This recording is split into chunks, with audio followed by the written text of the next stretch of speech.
Hey, ladies and gentlemen, welcome back to another HD broadcast, and today we're going to be looking at a Zerg versus Terran. Yep, that's right, the epitome of Starcraft 2 matches, the fight for survival if you're a Brood Zerg player, the Swarm versus the evil Terrans.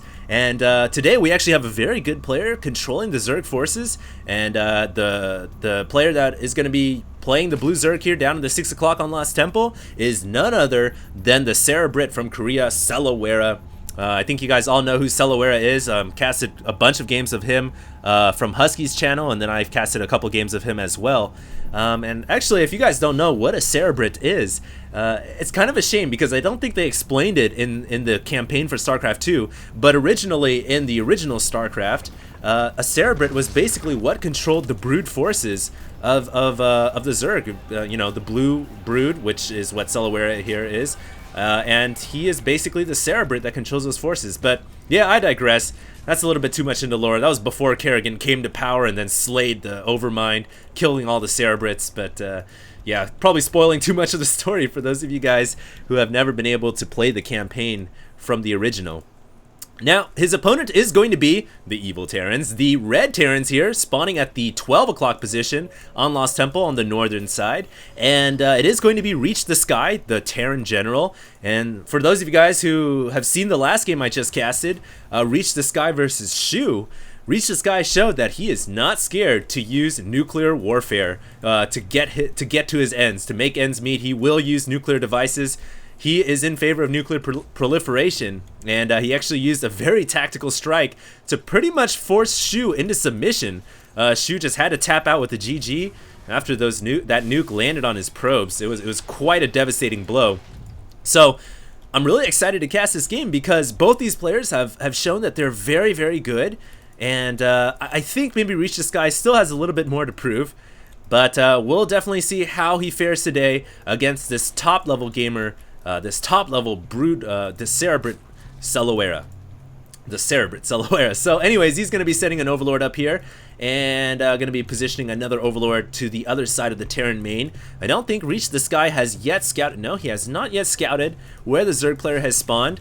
And we do have 2 refineries going up right now for ReachtheSky, who is getting a factory. Now, Lost Temple, the map that these two players are playing on, definitely favors Terran. It is very, very hard as a Zerg player to secure your natural simply because of this ledge. A Terran player can use dropships, they can drop Thors or siege tanks, which are very good against the natural expansion. They can actually reach, even with a Thor, right there on that ledge. So that's something that CellaWerra will have to be careful about. He is actually playing very standard right now. He is going to be getting that hatchery down on 21.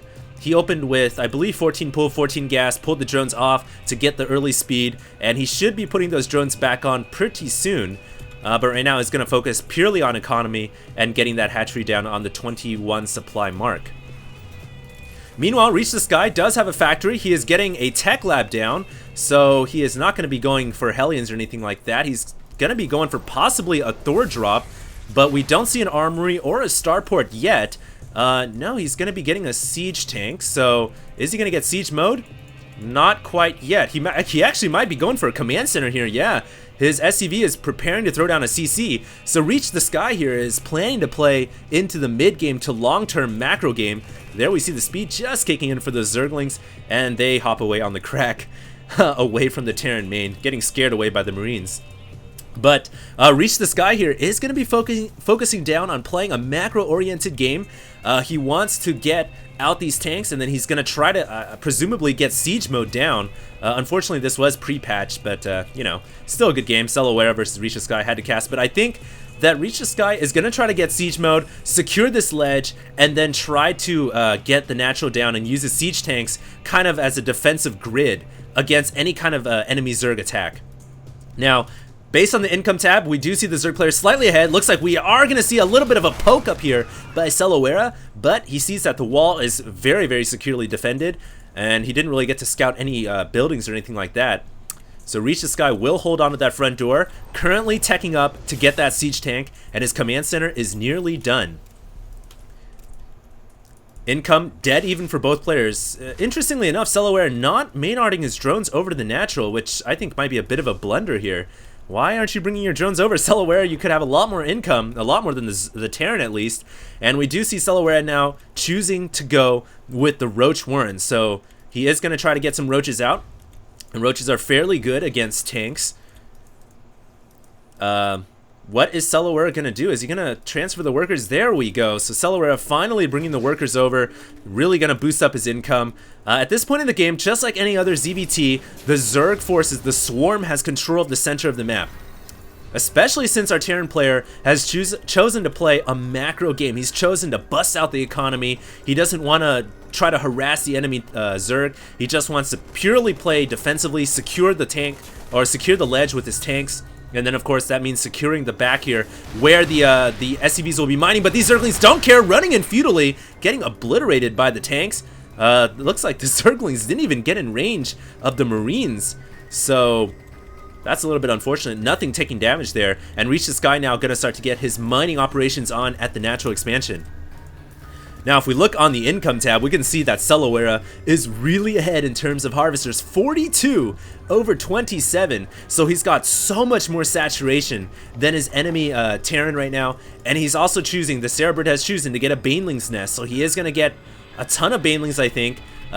Interestingly, he hasn't gotten a Spire yet. Is he going to get a Spire? There we go, getting a Spire down. And Spire, Muta Baneling, is the core component to winning against Terran. It is the two components. It's A plus B equals win. And that's exactly what CellaWerra needs to do if he wants to win this game. He's got to get Muta Baneling. ReachtheSky right now has a very secure frontal door. There is no way any Zerg attack is going to be able to bust through that. And I think CellaWerra knows that for now. And he's going to focus purely on economic production. Going to try to tech up towards Spire. He has a lot of gas starting to harvest right now. He should get 2 more drones on that last extractor. And then he can really get a lot of gas saved up for the Mutalisks once the Spire pops. ReachtheSky still playing economic style, pumping out a lot of tanks. He has an engineering bay going down, so he will be getting some turrets up quite soon.